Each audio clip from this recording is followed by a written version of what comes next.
Okay. Are you ready, sir? Yep. All right. At this time, I'll call to order the regularly scheduled committee meeting for the Village of Midlothian, Wednesday, September 20th, 2023 at 7 PM. Roll call, please, Clerk Mott. Trustee Burbatt. Here. Trustee Caveney. Here. Trustee Crowley. Here. Trustee Hilly. Here. Trustee Johnson. Here. Trustee Killily. Here. Mayor LaRue. Here. You have a quorum. Please stand for the Pledge of Allegiance. Allegiance to the flag of the United States of America and to the republic for which it stands, one nation, under God, indivisible, with liberty and justice for all. At this time, I will open the floor to public comment. Is there any public comment tonight? Jean? The beautification committee will be meeting tomorrow at 7. We're gonna have a appreciation, thing for our gardeners from the garden walk. And then we have other things on the agenda, and it's at 7. That's it. Thank you. And just so you know, I did finally get the ordinance from City of Oak Forest about the electric scooters and stuff, so I read it through a few times. I'm gonna have the attorney look it over and probably have the police chief look it over as well. Yeah, one was riding down the Hill of Pulaski the other day. Yeah, so I'm not an attorney, but what I read was their ordinance doesn't prevent them from riding it on the street, only on the sidewalk, so I'll have the attorney look it over. Chief, maybe wanna see if it fits for what we need, what we're looking for. All right, thank you. Anyone else? Thank you. So does that mean, while you're looking at, does that mean that they're allowed to run it on the bike paths? They have them on You know, on the walking path is what I guess I'm trying to say. Like Because I had at the two- parks? Huh? Like at the parks, you mean? Yeah. I had 3 of them the other night. I was on Ridgeland, not in our town, in Oak Forest. Off 159th Street, they were coming out of the walking path there, 3 of them, Right. two-wheelers, and one was a 4-wheeler, and they went right across 159th Street in a bad location. They didn't care. It's Yeah. like, Four-wheeler electric? no, it was a gas truck. Okay, so gas ones they can't do. Absolutely. Those ones are actually motorized vehicles. The ones that we're talking about are the electric ones that do like 15 miles an hour or so. 15? Currently, we don't, well, I don't know, I haven't seen too many go faster than that, maybe if they have them, but currently, we don't have an ordinance that says anything electric. Right now, the laws and any ordinances would say motorized vehicles with CCs above like 50 Exactly. CCs. Right. Wouldn't that be the Forest Preserve District anyway? Yeah, but Cook there's County? no laws that I'm saying about electric vehicles right now that I know of. It's all motorized vehicles above 50 CCs. There was some clarification in the ordinance about what is considered a motorized, and they included the electric scooters. That's kind of, I think that's the meat. To include electric? Yeah. Okay. I don't know if it's even enforceable. Forest Preserve District has rules about the bicycles and the walking together. I would imagine they would be responsible for making rules for that as well, I would think so. if it's in Forest Preserve property.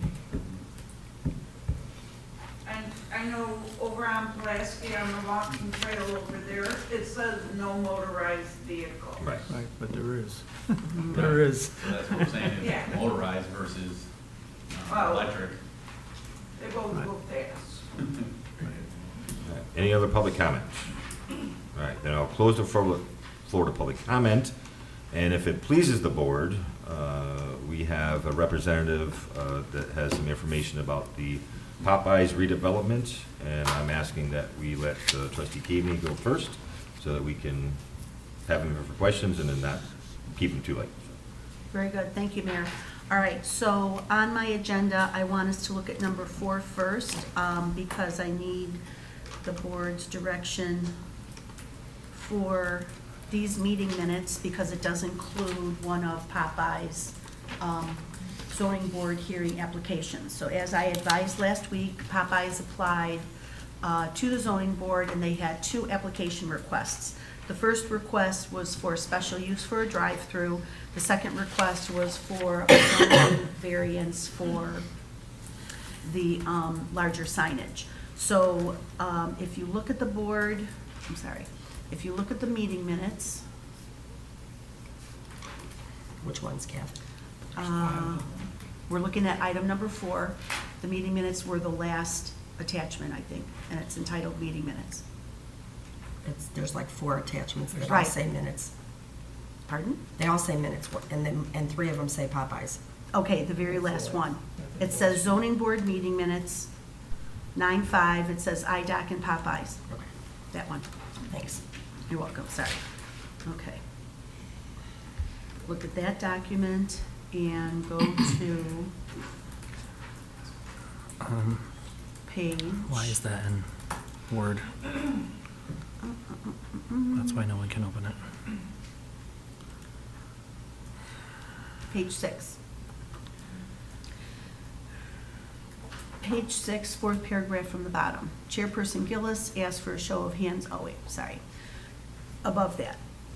Chairperson Gillis made the motion, Member Olson seconded, no further questions from the board. Member Engler commented that other businesses on the block have drive-throughs for their business and that they all need that.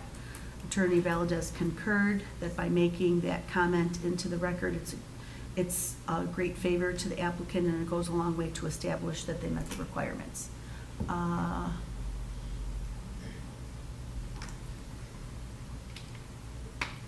Did anyone have an issue with that drive-through, supposed to use that? No, in fact, I polled the zoning board, I sent them all these meeting minutes individually, and 5 of the 7 responded back to me that they approved the meeting minutes. At the bottom of page 5, I apologize, I had missed this. Chairperson Gillis added that when Popeyes does demolish the old building, he would like to see that all the demo material is removed from the site and not buried as clean fill, because then you really can't construct anything on it. And as he stated that it is not in the code. Chairman Gillis, by way of example, referenced the Malachi property on 147. The prior building was demolished and the demo material was buried.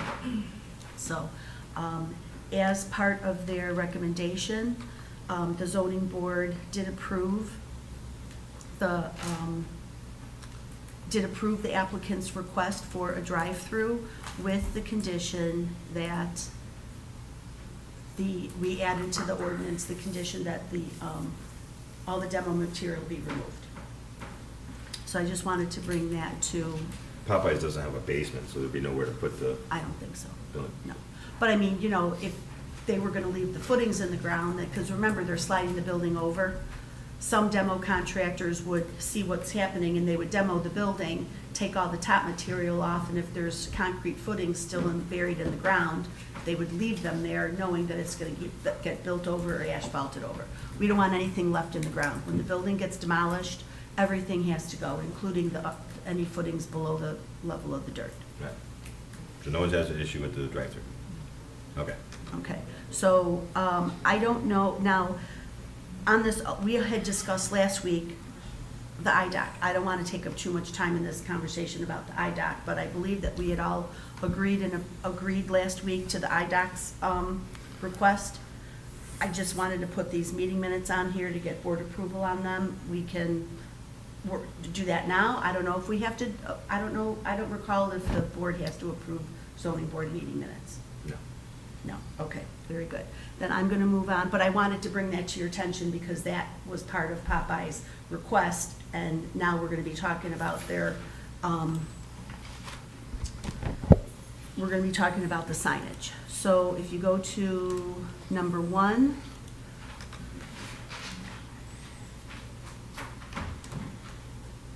okay, there's lots of documents here. Number 1 meaning the Sorry, item number 1 under my agenda. oh, sorry. Open up item number 1 on my agenda. The first attachment, which unfortunately when they scanned sideways. These are the elevation You can use the little sheets. arrow and turn it.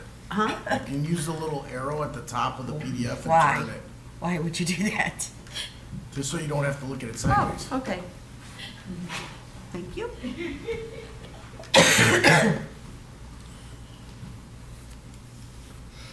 Thank you Okay. for sending us the artist or the design of the sign. I think it looks fantastic.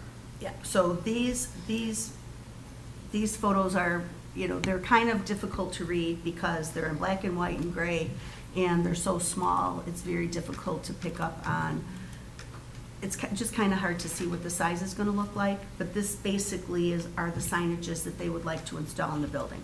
So on the east-facing side, which is going to be the front facing Pulaski, they'll have the chicken on the left and then the Popeyes Louisiana Kitchen up above the door. Okay, the next rendering is the drive-through, which faces south. Popeyes will be up on the top right, and then in between the two drive-up windows, they'll have that signage there. Okay. On the next page, it's the west facing, which faces the alley. This is the back of the building. Doesn't look like they're gonna have any signage here at all. And then the last one is the north facing side of the building. They're gonna have Popeyes Louisiana Kitchen over the windows and the door. Then in the middle of the building, love that chicken, and then the two artist renderings on the back side. So, I don't know, when I think of signage, I think of, a piece of material with words on it. So in this particular instance, these two panels that are on the back of the building on the right side, those are more artist renderings. They're not really a sign with words, but I'm guessing based on our code, these items have to be included in the size of the signage. Is the spirit of the code the sign out on the road, or is it words on the building? I don't know. Because it would seem that the square footage of the signage refers to the sign that's. Physical the sign. physical Physical sign. sign that, so there's not this monstrosity out near the road. Right, exactly. I mean, as far as I'm concerned, the lettering on the building shouldn't be included in what's referred to as signage.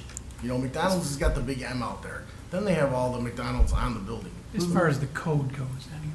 Yeah, that's what I'm trying to figure out now. But there is a limitation on the signage on the building too. Right, Okay. exactly. I mean, Is it combined? I agree with you totally that I think it's appropriate, but There is a limit as there far is as a limit. words. Combined, All combined. All And combined. The combination Okay. even includes the monument sign out in front. okay. Alfred is here. Alfred, can you just tell us what I didn't see on these pages, A5 and A51, was reference to the pole monument sign. What's the size of that sign gonna be? That sign would be, let me see. And this is Alfred, everyone. Alfred is with the architect firm that has been hired by Popeyes to do the drawings and start the project. The monument sign would be 16 square feet per side. So 16 on both sides. Correct. Okay. And is that about the same size that the sign is right now? Do you know? I believe the current sign is actually, I don't have an exact.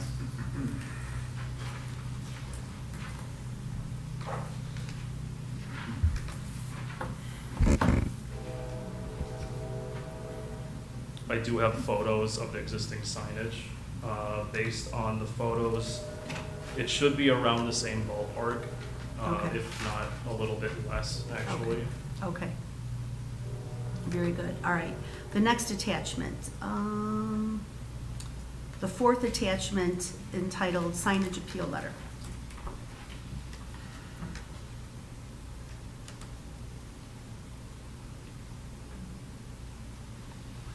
Can I just ask a question? Uh-huh. Is anyone on the board they've had a chance to see the architect's drawings of the signs?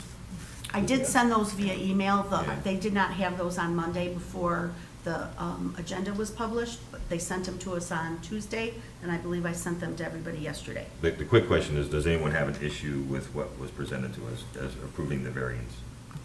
No, not at all. And if you look at the attachment labeled signage appeal letter, it goes into all the square footages there, and they're not, I mean, they're looking for a variance of 4 square feet. I mean, That's only for the north side. okay, Okay, their total, yeah. They were asking for 170, 5, 6. 176 square feet of signage. Total signage. total signage. Look, I'm looking at the pic, I said last week, I said, just give me pictures, that's what I look at, and I think that what you did there, it's fresh, it's popping, it's gonna look great, and it's really needed in that little stretch of plat, so I'm totally in favor of granting the variance, but I just don't know if we need to go through all the paperwork, and if anyone has a problem, we need to go through it, but. The real problem we had was whether or not the request met the requirement for the variance. That was the only problem. So that's the question. Does the request? Well, there were two issues. One was that the request, as written, on its face, exceeded the variable amount, the variance amount that the zoning board of appeals could grant. But not what the village board could approve. The village board can make a determination as to what the words in the code mean with regard to computing what the size is, the discussion that you just had. Because the words in the code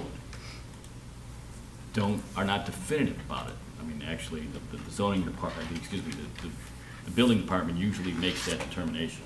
But we have an appeal to the village board in which there is some wiggle room for you guys to say, this is why it does not violate the code's variance limit. So I think it was, what, 130, trustee gave me 130, It was 25% higher, so their original, what they were allowed to have is 109 square feet, and 25% more of that was like 136. Yes, And they asked 136. for like 172 or 176. so I think that would, in order for it to be in order, the board would have to make a finding that 50-something feet shouldn't count as the overall signage size in the calculation. And how do we make that finding? I think it's going to have to be a finding as to looking at the plans, saying that a certain section of it shouldn't count.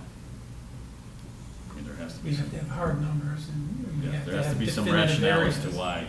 Again, the board can go ahead and do it. Bless you. Particular Bless you. questions is going forward or subsequently that someone challenges that the board couldn't do it, that it just waived it without any rationale.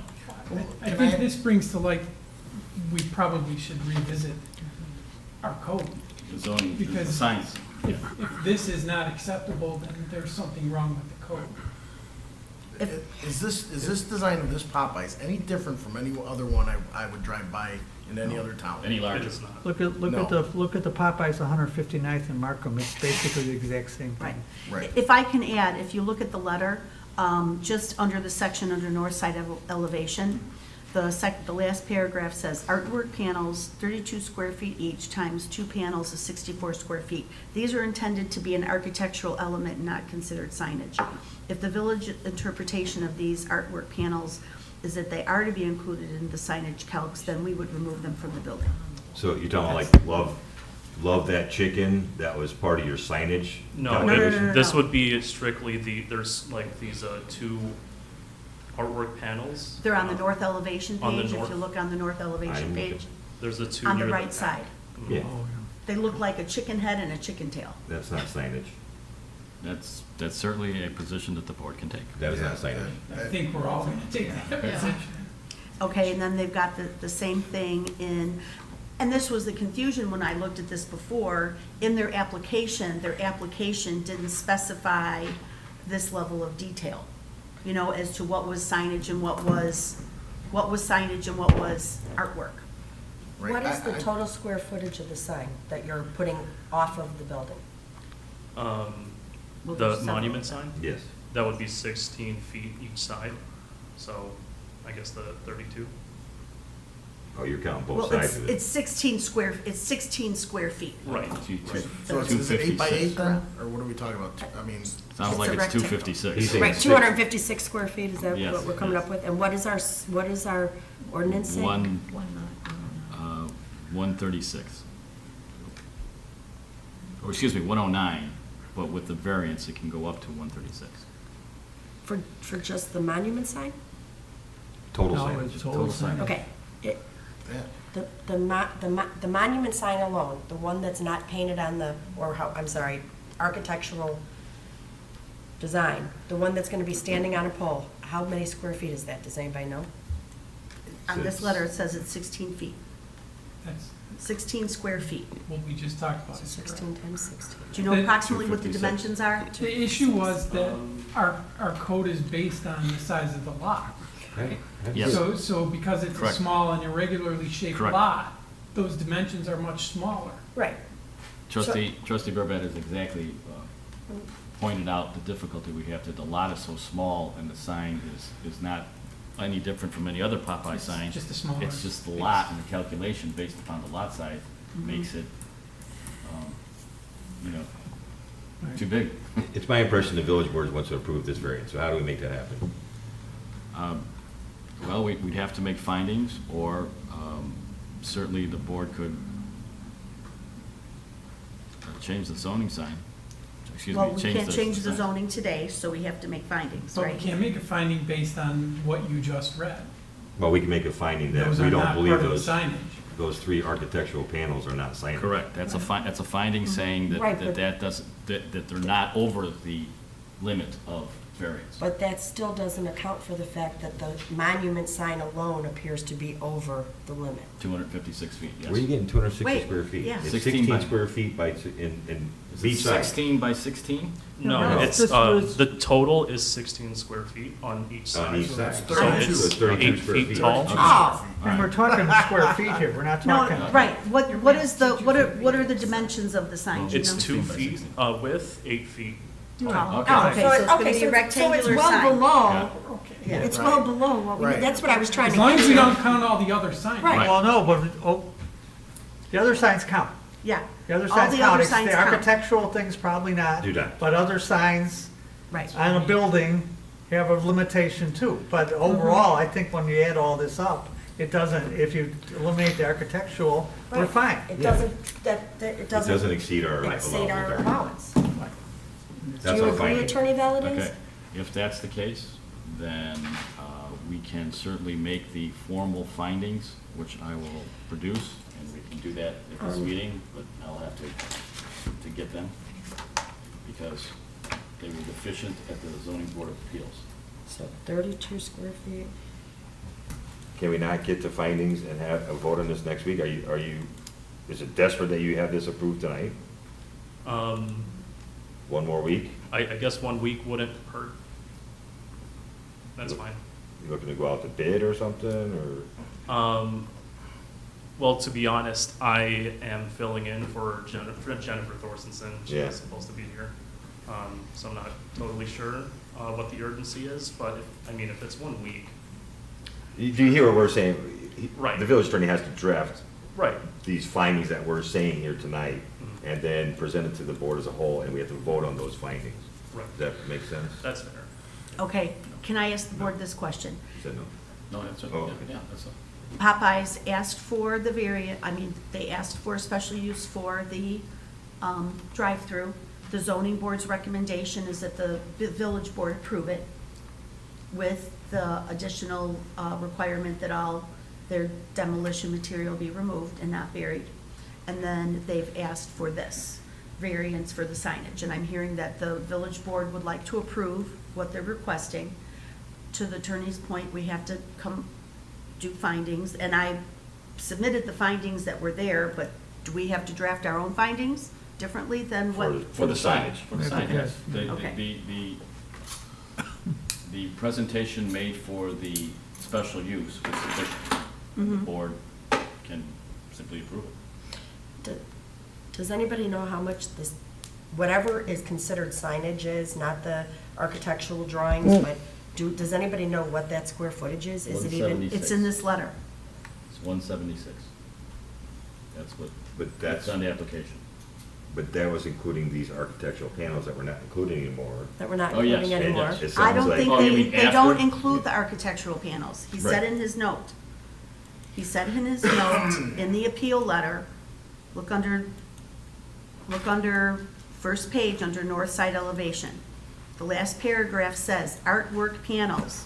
These are intended to be architectural elements and not considered signage. They're not included, it's 64 feet, that's not included in the north side elevation. The north side elevation, he's got the total allowable signage on the north side would be 109.11 feet because that's the width of the lot. So the signage would be 109. They're asking for signage of 113, which is a variance of 4 feet. That's just for the north side. Okay, on the south side, again, frontage is 109. Sign proposed, Popeye's channel letter sign is 53 feet. Famous Louisiana chicken mural is 48 feet. So the signage on the south elevation is 73.63. East elevation, allowable per sign code is 200 feet. The sign should be 200 square feet. Popeye's channel letters with Louisiana kitchen, noted below, is 51.36. The chicken symbol is 17.57. So the total east is 68.93. The chicken shouldn't be part of the signage. Because that's way over 176 right now. 109, 73, 51, and 17. And then on the west side, there's nothing, because that's the back of the building. And then the monument sign, It's 32. well, no, you just count, you don't count both sides. You just count one, you're just counting this, Oh, so 16. 16.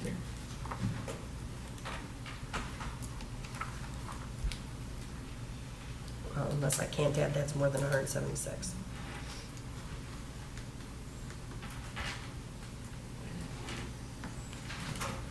It's 270.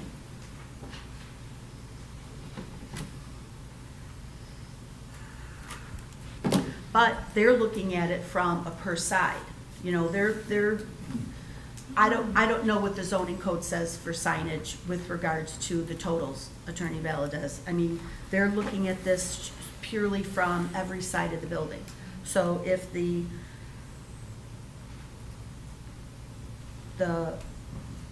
east side and the west side are 100, the lot is 109 feet wide, then is that, they only get 109 feet total total signage for the whole building? Or is it just for that size, that side of the building? The way this reads, it's per side. I mean, if you look at it. The way the letter reads, but I'm Yeah. asking how does our zoning code read? I mean, I do have the wording, if that helps. Okay, So it says, "The gross number of square feet of display surface area of any signs on a lot shall not exceed the linear street frontage of the lot, each side of a lot which abuts upon a street, or each side of a building which abuts against the paved parking area shall be considered as separate frontage. The gross surface area of all signs located on each side of a lot shall not exceed the linear feet in the separate frontage." so if that language said each side of the building that abuts a parking area is its own frontage. So that means we have to consider each side. Okay, then So they're under on some and over on the others. I mean, I Correct. don't have a problem with Yeah. anything that we've seen here at all. Okay. That- Okay, Others so are code. if I'm hearing the board is in favor of granting this variance for the signage. The board is in favor of approving the recommendation from the zoning board to approve the drive-through. So with that, we need to table this until next week so that the attorney can draft the findings. We can draft the findings and put those on the agenda for approval next week. But in the meantime, Popeyes has their plans ready to roll. I believe that they should be able to submit their plans to us, and the signage review can come later. They don't need approval on the signage to commence the review of their architectural plans. I agree. Does everybody else agree? Do we want to approve the special use for the drive-through, is that on there for approval? Can we, Is that- We don't have, we need a ordinance for that too, right? well, we do need an ordinance, but I'm gonna ask the board, I would like to take a vote from the board to, because I've got it for discussion and action, for the number 4 on my agenda, is to discuss and approve the zoning board hearing meeting minutes and the zoning board recommendations in those meeting minutes. So if we can approve the meeting minutes and the recommendations, then the attorney can move forward to draft an ordinance. We don't approve their minutes. Oh, we don't? We No. approve No. the They- recommendation. they- or- Oh, okay, then I apologize. Oh, and then, I'm sorry, that's what it does say. Discussion of ZBA 9/5/23 hearing and approval of the ZBA recommendations. So I'm making a motion for the board to approve the zoning board recommendations that are contained in the meeting minutes from the zoning board of appeals hearing that was held on September 5th, 2023. I'll second. Any more discussion? Okay. Roll call. Trustee Cavney, Aye. Trustee Crowley, Aye. Trustee Burbett, Aye. Trustee Hilly, Aye. Trustee Johnson, Aye. Trustee Killily. Aye. Motion carries. Thank you, everyone. So keeping in mind that those recommendations are two. One is for the IDOC for their parking request, the other one was for the drive-through for Popeyes. So I will let Tom and Mr. Ali know that the zoning board, that the zoning board's recommendation for the drive-through has been approved. It does need to be written into an ordinance, and the ordinance needs to be approved, but that's a matter of technicality. So Popeyes can move forward with submitting their drawings, and we will get the review process going on those. And in the meantime, the board here has agreed that we are going to approve the signage variance request, but again, we have to go through the technicality of Findings. findings and also an ordinance. Understood? And that will happen next week and the following week. In the next 2 weeks, all of that will be accomplished. All right. Well, a representative need to be at that meeting this No. week? Oh. No. Great. Thank All you so right. much. Thank you. All right, thank you very Thank you. much for coming. Okay, Can thank I- you, everyone. Can I back up a second and just, I thought we were just voting on Popeye's recommendations for the zoning. I think the IDOC is okay too, but I think the board, because I visited them today, Mhm. and I think the only thing, Trustee Hilly, was that the distance from 147 to their first parking lot is probably at the max 15 feet. Right, and the building is maybe 17 feet from the road. Right. I was over there too. Okay, so, you know, there's Time out, only, the there's building only is three. 17 feet from which road? From Colmar or 147? 147. 147, they're really close. That first parking lot and the building are within 2 or 3 Right. feet of each other. Mhm. If we look at it, actually, they took a little bit of the road and the vehicle can fit on their parking space. That's not a problem. It doesn't really overlap into the road. No, not at all. No, but the other issue is everybody, I don't know, what is the distance it has to, it should be from the road? We I did believe 30 feet. 30 feet. 30 From feet. from the corner of the intersection, you have to measure 30 feet before your first parking Right. space. And, Is that in the ordinance, or are we talking about like street parking? Because it's 30 feet, like on the street parking from an intersection. Does the ordinance read 30 feet from an intersection also? I'm assuming so. Okay. I couldn't say for sure, After Jack. looking at it, Don, I have no issue with it. Okay, After seeing then it, that's fine. It appears when you're driving by, it appears a lot smaller than it is. It's Right. a decent amount. It's, Right. and if there's been no issues in the past, I mean. okay. And then I, that's fine. actually, that's Let's my not create eye a problem. doctor. Yeah, let's not create a problem. That's for actually what my doesn't eye exist. doctor, and I've never had a problem getting it Right. around. Yes, okay, fine. Given it's a dead-end street, Right. that helps tremendously. because Okay. There's very little traffic. Right. So Attorney Valadez, do we need two separate ordinance, well, we need an ordinance for IDOC, and we need an ordinance for Popeyes, and we need the findings for Popeyes. Correct. Would you be able to have this ready for next week? Yes. Okay, thank you very much. Okay, then can I just finish the rest of Might my as well. things? Okay. Item number 2, discussion regarding the MWRD IGA for the buyout of 14701 Colmar Avenue. So I provided everybody with the red line, the final red line version of this document, just because I wanted to get it in front of you all. This language is the final language between the village and MWRD. And it has been reviewed by our village attorney. So I sent it back to MWRD. It's gonna take their legal department a couple of weeks to, get back to us and give us the blessing, but this is it. And we all, both representatives from both groups agreed to all this, so there should not be a problem. You good with it? I'm good with it, yeah. We Yeah. just have to, again, that's the first part, arranging for the intergovernmental agreement program. The second part is the purchase of the property from the owner to the Correct. village. That is a separate action. Correct. With a separate contract. Correct. And in that contract, because of the nature in which this came before the board, which was that the property owner solicited it, I think the board has to shift the expenses to the seller, lest everyone who has a property that floods comes to the board and says, we want you to buy our property, and you have to pay for the closing costs. Well, That's different from if the village approached the property owner and said, hey, we're tired of your property from flooding, we want to buy it from you. In that case, the traditional purchaser and seller costs would be appropriate, because we're the one who's soliciting the seller. But in this case, that's not what happened. Well, that would be a separate negotiation that would have to be taken care of. With regards to the scheduling and the technicality of all of this, the village would have to, once the document is blessed and approved, they would send us the final document. I would have to put it on the agenda for the board to take a vote to approve.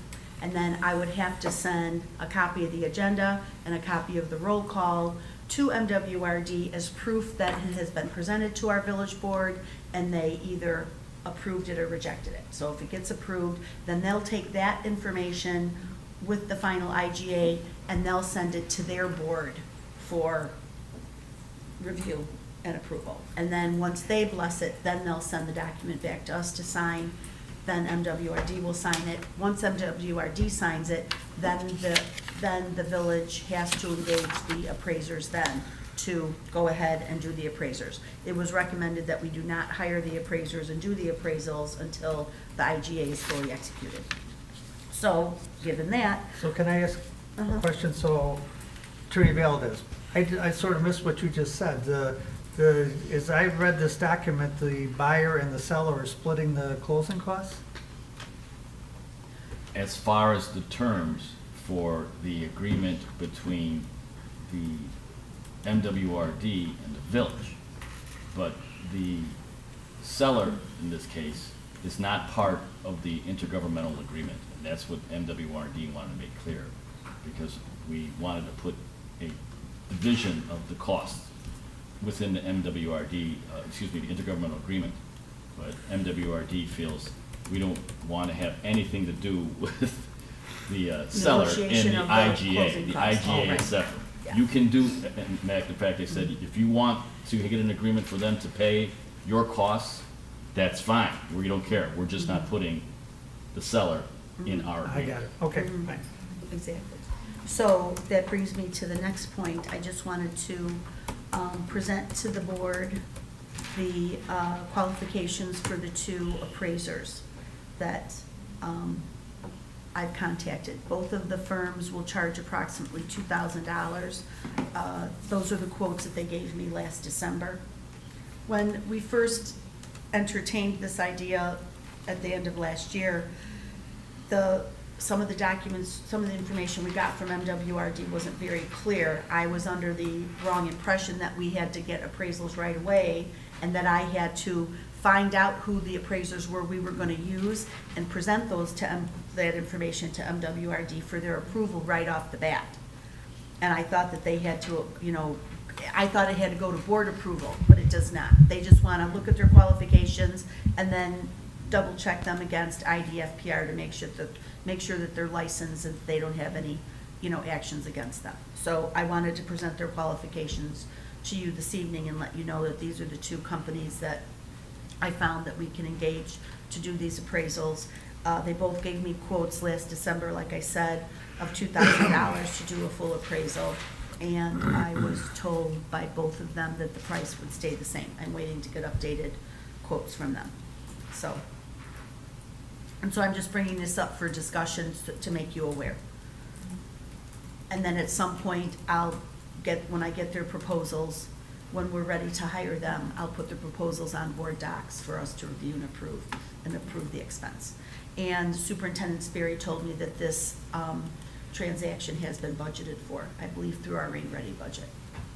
Anyone have an issue with that? All right. So I don't have an issue with that. I just wanted to say that I also believe that we have the village engineer working with our grant company on a Yes. grant to recover some of these funds. So as soon as that grant's ready, we'll be submitting it. So it may absorb some of those funds that the village would have had to pay. So we'll have to be aware of that as well.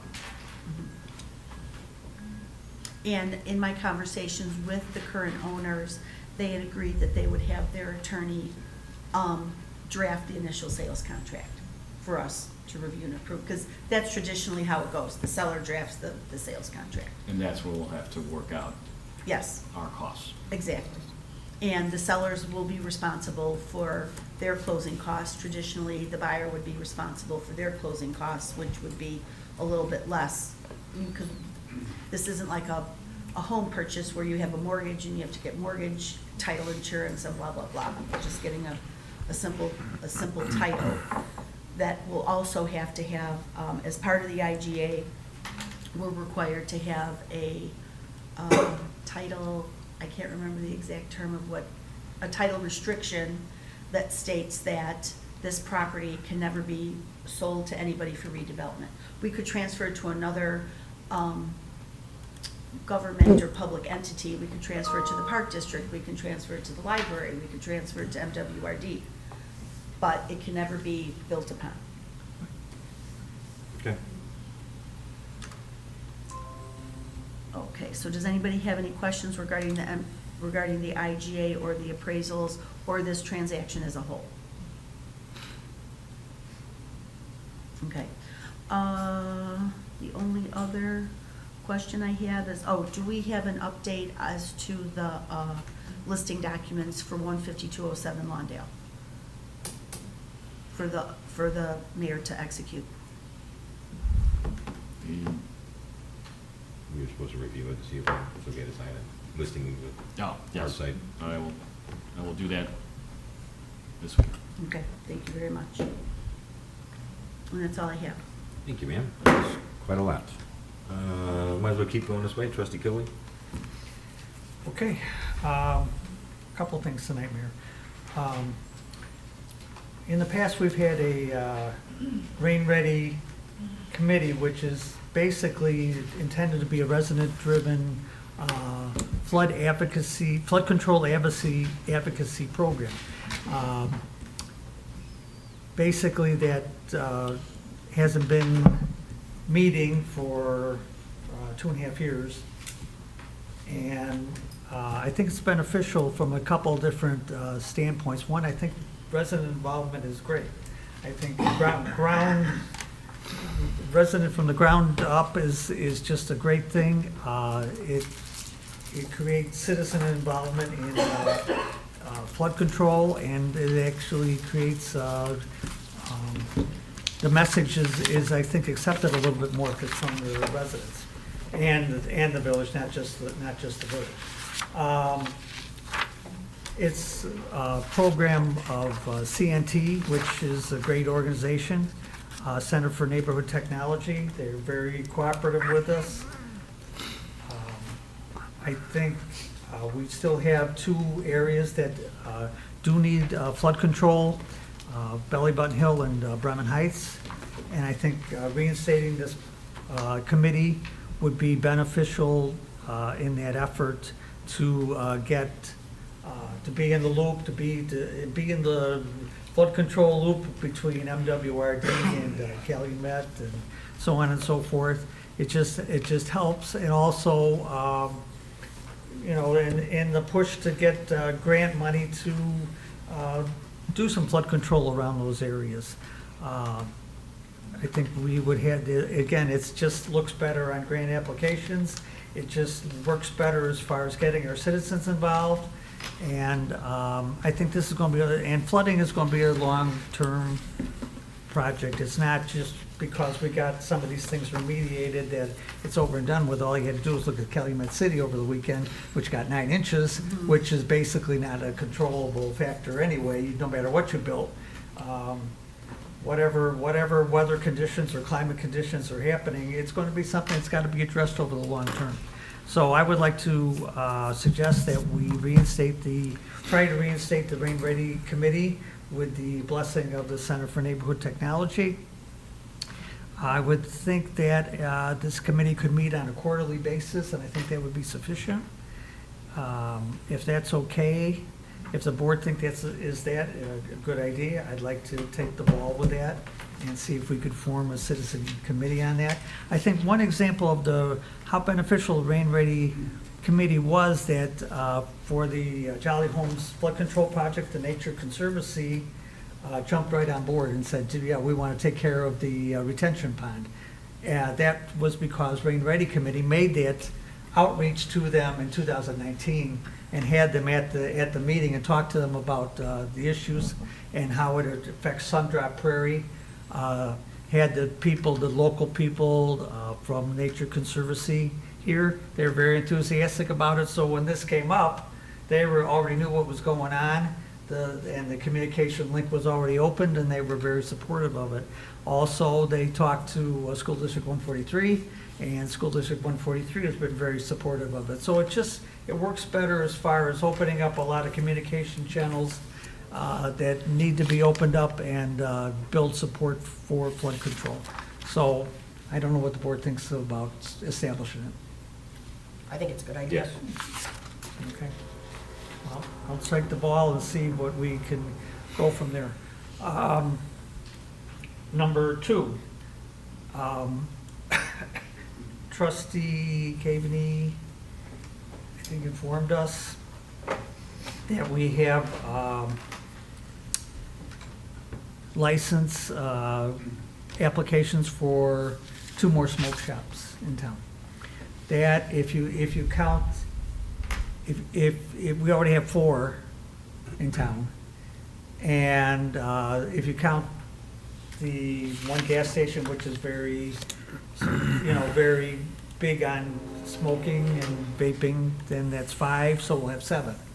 Now, of course, these are revenue-producing entities, but I was sort of taken aback that why, first of all, smoke shops are so popular now. For years, there wasn't a tobacco shop in Cook County anywhere because of the tax situation. But it could be, I think that this is a popular thing because of vaping and also because of they sell paraphernalia to smoke marijuana and hookahs and so on and so forth. So, it's a very profitable thing apparently. I was trying to research that today. But it just sort of, and I'm nothing against the people who have these businesses, but I sort of think that sometimes we should put some of these businesses that are very prevalent in town and look at the whole situation and maybe make some of these businesses special use. I don't know how many, if we were looking at this, how many smoke shops would we really want in town? And is there any negative connotation to that? I don't know if there is or not. I don't, I would have to research this some more. But I think sometimes we just, as a board, sometimes we just accept what's coming in. I don't think that's the way really to run the show here. I think we have to sort of look at things and say, how many of a certain type of business do we want in town? Is it okay? If it's okay, great, but not just to accept anything that comes in as, well, we filled that space. I don't think that's a good attitude for the village. I think we're going to end up with certain towns. I know one town out in the south suburbs, they have most of their town full In fact, probably 90% of the stores are full of barber shops and beauty shops. Because that was their attitude. We're gonna fill our spaces with what comes by, and that's what they have right now. They don't have any, I don't think they have a grocery store, I don't think they have anything else in the town that really the residents would want. And I sort of feel that, the board should look at some of these things as it comes along. If there's a prevalence of one type of business, to just do a check and say, okay, is that what we want for the town? And if we want to have some control on that, then to make some of those special use. On the other hand, if there's no problem with it, if we're happy with that and we think it serves the needs of the residents, then fine, we're good. But I think, you know, we have to look at that and just check and see if this is okay with what we have for the vision of the town. So I don't disagree with you at all, Don. My only question is, like, it seems like we're being reactive instead of proactive now, because now we have 2 more applications. So it's too late. I mean, we Right, can't it's tell too late. people who can go in there. It's So, too you know, late. you can't stop people Right. from opening a store. We'd Right. have to be proactive. Right. And that's something we would have to do going forward and globally think about what Right. that would be. Right. And And you don't- again, I don't have you don't anything know what against you these, don't know. against these 2 businesses, but I mean, if we look at it, I didn't realize there was 4 in town already, or 5, whatever you want, count it. Until I looked, and there's, okay. This is a similar discussion we had several years ago when all the gaming cafes came into town.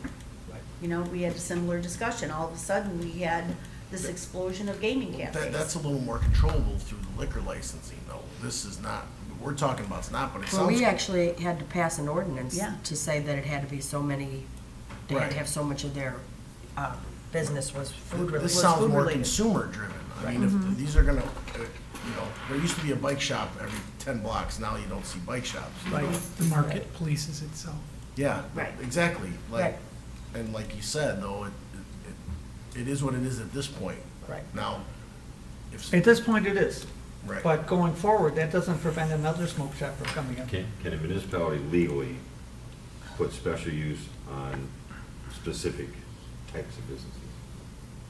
Yes, it can, but I think the problem with Midlothian right now is that we don't have an active, relevant, comprehensive plan. Right, And pursuant to a comprehensive plan, right. once you set that Bible as to these kinds of questions, these kind of businesses, and designate where there are, a home rule municipality is a much stronger footing to do prohibitions against or limits on legal businesses if they have a comprehensive plan. Right. So the information I got, and Mayor, you probably know more about this than I even heard, is there, a lot of the community organizations that we're funding and we're helping with comprehensive plans are really getting away from those Big global ones. big global plans. They're going to small, block by block kind of plans, Area-specific plans. so that they're not, don't take 3 years to do it, and Sure. then now everything's changed, you know, COVID hit, something happened. So, I mean, I don't know what the right answer is. And I can actually confirm that, because today I had my meeting with Kata Vassick and Katie from CMAP, and that's exactly what she told me. Is she said that, you know, the trend now is, you know. She's the one who told me that. Yeah, and she told me that today as well. Because if you look at our old comprehensive plan, it covers the whole village, and it's so high level that to me, it's very abstract, and it doesn't really give you specific guidelines. Our current, granted, our plan is over 20 years old, but it doesn't say in there, we're gonna limit these types of businesses and these types and these types. Because 20 years ago, when the comprehensive plan was completed, there were not, you know, smoke shops wasn't a thing. Gaming cafes wasn't a thing. So those are new type business types that have just come about in the last, you know, 10 years or so. The So- easiest way to solve it is through zoning and Right. make, whatever, what are you gonna call them, smoke shops, make a certain zoning that's the easiest way to do it, instead of trying to get the comprehensive plan or these. Make them zone special use plans. across the board in every, in every zoning district? That's so cumbersome. It's very cumbersome. I mean, that's a lot of work. But that's the only way, I mean, that's the only way of limiting them, because that's the only way that the village can limit auto sales right now. Auto sales, in I believe in every zoning district, well, maybe not B3, but in B2 and B1, they need a special use. And that's how we were able to, there was a property at the east end of town on 147th Street that we had heard the property owner wanted to put in another used car lot. And before it even went to the zoning board, the village board had already said, we're not in favor of that. So it didn't come to fruition, so. But Attorney Valdez is saying from a legal standpoint, that if we're on more solid ground, if we do have a it's dangerous to do to have a village-wide special use if you don't have a comprehensive plan village-wide to back it up. That's what- But no one's really doing them No anymore. one's doing them anymore, Don. It's No not, one's it's doing- not the It's trend.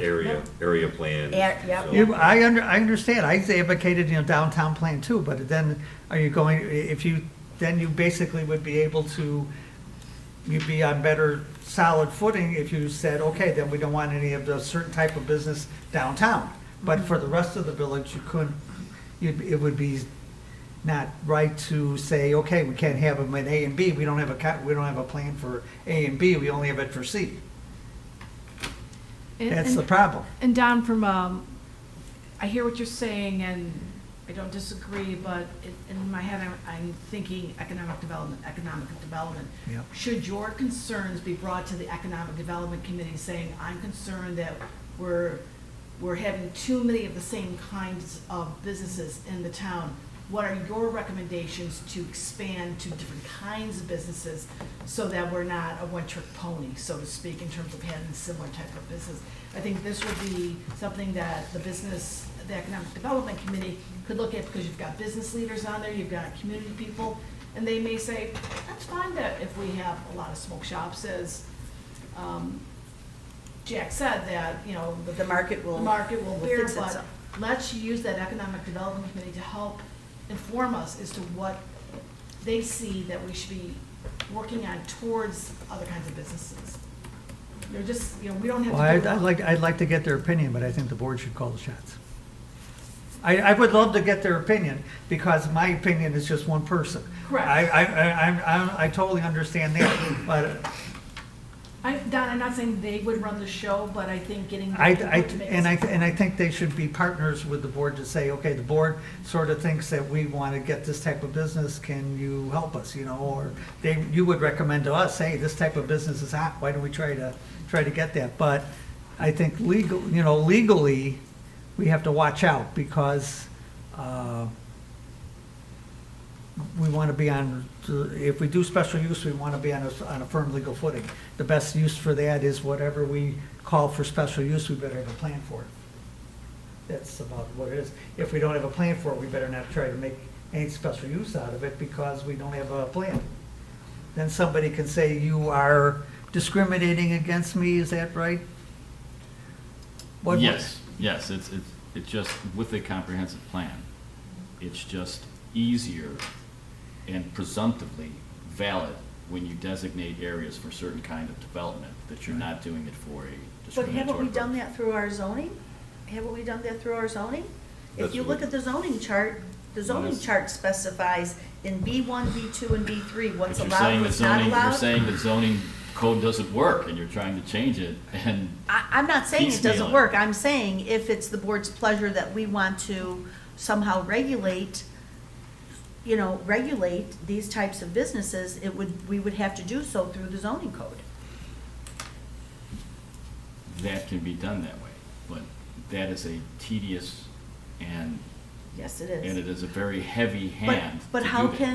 can a comprehensive plan, a comprehensive plan is just a plan. Vision. It's a vision. How can a comprehensive plan limit the number of certain types of businesses? Can a comprehensive plan legally say, okay, the village of Midlothian now is only gonna have 10 nail salons, 5 barber shops? Yes. 15 hair Yes, salons? The comprehensive plan is what sets your zoning, so that's how it all started, and we got most of it back now.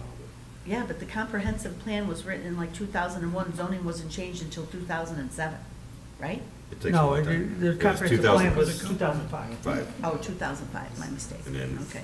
they Zoning got was changed in 2007? 7, 8, 07, something like that. I It was think, 7. right? So. Okay. Okay, well, then we can cogitate on that and figure out what to do with that. We can do what? You But I- cogitate, go ahead. Cogitate, but Spelling, please? Nobody does. And a definition? Yeah. I think he made it up. But- Spell that for Jackie, would you please? For Deputy Clerk Harris. But I do think we should take some action to take care of our own destiny here, that's all. I agree. One last thing, the Illinois Municipal League Convention is this Thursday, Friday, Saturday. So I've been looking at the, There's a couple good ones.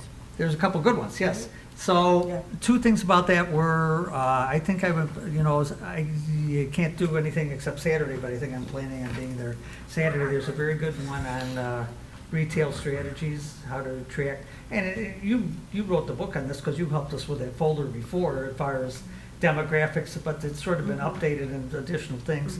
And there's a couple other ones, but unfortunately on Saturday, they don't have the exhibitors there. And there's a lot of exhibitors on Thursday and Friday who are right up our alley for software and business systems and this and that and contacts we definitely should make, even though, because they're all in one place and there's a lot of different people there that I think we should talk to. So, and there's also a few good workshops. One I thought was AARP Senior Communities. That was right. I boom. read that one too. Yeah, Unfortunately, I can't go this year. I'm planning on hopefully being there next year. I can't. I have something that I So- previously They engaged do and I it in the have to do. spring again. Pardon me? They do it in the spring too. There's a We spring- we could talk to them separately too. There's a Yeah. fall and a spring Right, session. right, right. So, it would be nice if we had somebody down to even to talk to some of the exhibitors from a technology standpoint would be good, or, because I won't know what to ask. But I mean, I don't know. I mean, I guess Yeah. even if we can't talk to some of them, maybe we can keep the list. There was a good one on pension reform too that Oh, yeah. I saw. Yeah, and they do have PDFs for them, but it's not like talking to the presenter, so. Right. That's all I have. Thanks, sir. Trustee Crowley? Thank you, sir. Not much tonight. First, I would like to make a motion to approve the resolution number 23-0920. It's a resolution approving and authorizing the execution of the application for the Illinois Safe Routes to School program.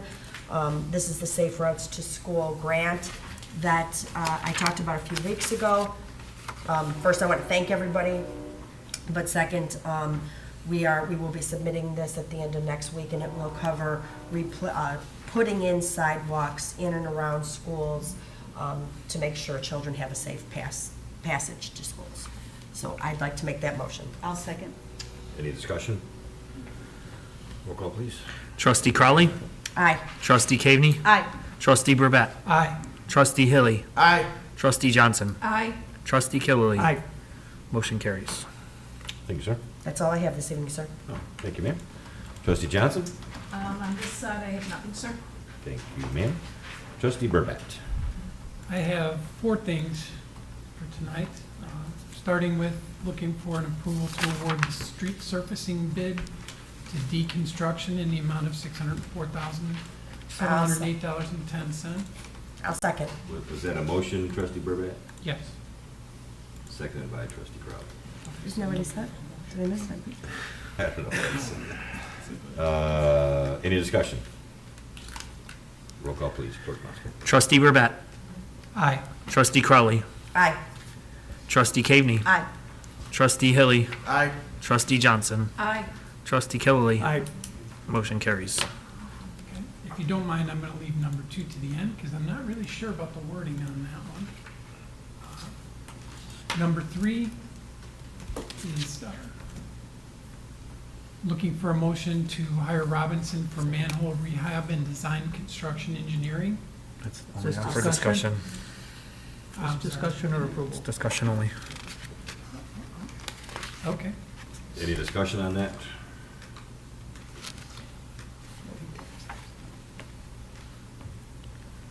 Engineering, It's It's mandated. It's I mandated. nine. It's- It's I nine, yeah, we we have to do mandated it. by MWRD. It says action on here. I saw discussion. Says I on say the- discussion. Yeah, I see Wait, discussion too. what are we talking about? Number Number three? 3. Sorry, I was on the wrong thing. I thought I clicked over and it didn't, the We're screen all didn't tired move. from the first part of this. Put it on the agenda. So it's Yeah. 30, Put it on the agenda. cost not to exceed 32,200? Is that, that's it? No, for the engineering. Right. Yeah. That's just the engineering, that's not the cost of the whole thing. Oh, manhole rehabilitation, design and construction engineering. Yep. No Yeah, It's you- not like legal words, right? Yeah, Like- he's dreaming. way. Yeah, I looked at that twice too. It's engineers charge a lot. We have to do this. I have no So issue. Consent agenda next week, Please. Deputy Clerk Harris?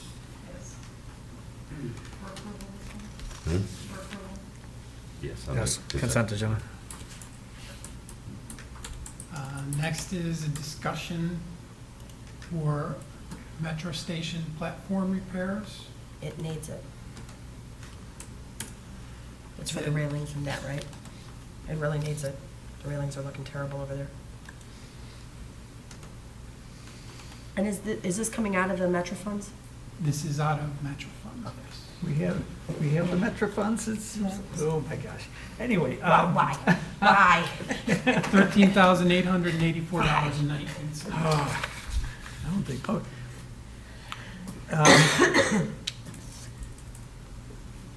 Trustee, the only thing that I would ask, I think this is very proactive, that's great, you know, because there are a lot of the railings that are rusting.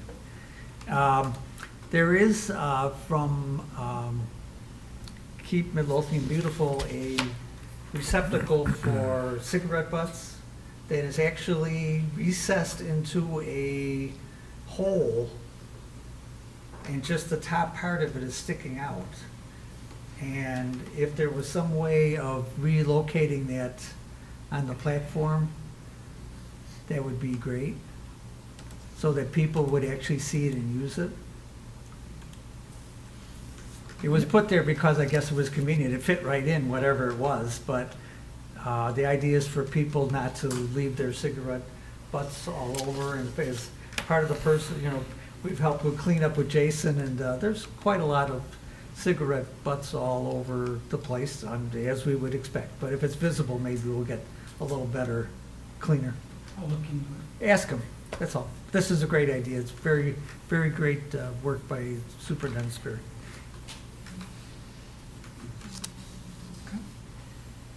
So that would be It's on another the consent, agenda for- consent agenda for approval. 13,000, 884. 884.19. seems reasonable.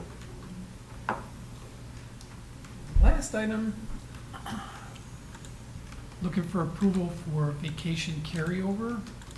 It says till the next anniversary date, that is actually only allowed to go until the next quarter. I think the handbook says through the first quarter, but I guess I'm a little confused too, because, I was just looking for the policy, I didn't read it before tonight, before this meeting today, but I could have swore the policy is that at the end of every calendar year, they can make the application to hold over so many days until, The end of the first quarter. till the end of the first quarter, right? Not till So the whole this year. wouldn't be, not on the anniversary, it would be at the end of the calendar year. If he hasn't used his time by the end of the year, then he would make that application. But I think the trouble we run into with that timing is the fact that employees, everybody, we're on an accrual basis now, Right. okay? But everyone's accrual sort of starts with their anniversary date, not with January 1st. It starts on their anniversary date. So to me, it doesn't make sense, like, I believe last year, Deputy Clerk Harris did the same thing for Bonnie. She has to hold over like 2 days, but her anniversary date was like January 30th. But we So- didn't have the employee handbook at that time.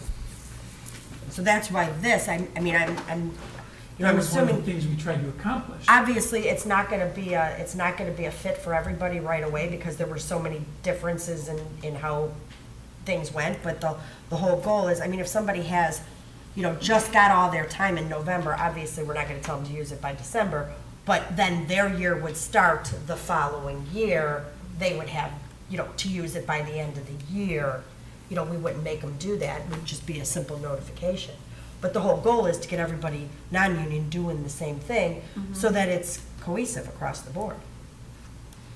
Right. Otherwise, every department head that has a non-union person is gonna have to keep track of their anniversary, have to make sure they do this, I mean, Well, it's they just. have to keep track anyways, though, Why? so that they know how many vacation days that They don't need use to and know, it's accrue. automatic.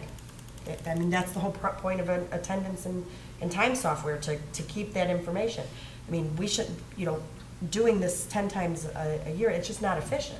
Like, in my opinion, it's not. You do it once a year, everybody knows, and if somebody, you know, has their anniversary where they get their, you know, they won't be having that going forward, because they're gonna be accruing it after that first year.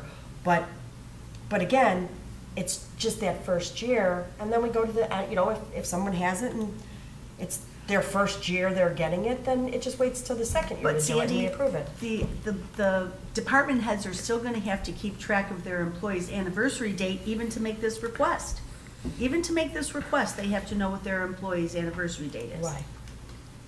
The policy says Yeah. in the handbook, employees may carry up to 5 vacation days to their next anniversary date with a formal approval by the village board. Accrued unused vacation beyond 5 days will not accrue. Employees are not permitted to have more than the number of vacation days based on their years of service plus 5 days in their vacation bank. Yeah, so they still have to know what their anniversary date And this is. is from the handbook approved in April. So, That's in what I my was looking for. opinion, Thank you. the request needs to come at, around their anniversary time, not at the last quarter, not at the end of the year. So, Trustee Burbett, are you making a motion to carry over 5 vacation days for Ty Swanson? That was the motion. Okay, is there a second? I'll second. Any discussion? Roll call, please. Trustee Burbett? Aye. Trustee Caveney? Aye. Trustee Crowley? Aye. Trustee Hilly? Aye. Trustee Johnson? Aye. Trustee Killily? Hi. Motion carries. Thank you, sir. Anything else tonight, Trustee Burbett? No, sir, I think that'll do it. Trustee Hilly? No, I've used all my words up. Well exceeded, sir. Thank you, sir. Geez, we're backwards now, so you're next, right? On the agenda? Oh, Attorney Valdez? Just to inform the board that we have an award by the arbitrator in the firefighters union arbitration, and I will report it to you in the upcoming closed session. Thank you, sir. I have nothing tonight. Clerk Moscow? I have nothing tonight, sir. Thank you, sir. Then at this time, I am looking for a motion to adjourn to closed session to discuss the collective negotiating matters between the public body and its employees or their representatives. I'll make the motion. I'll second. All in favor? Aye. Aye. Opposed? We are in closed session. There will be no further action following closed session.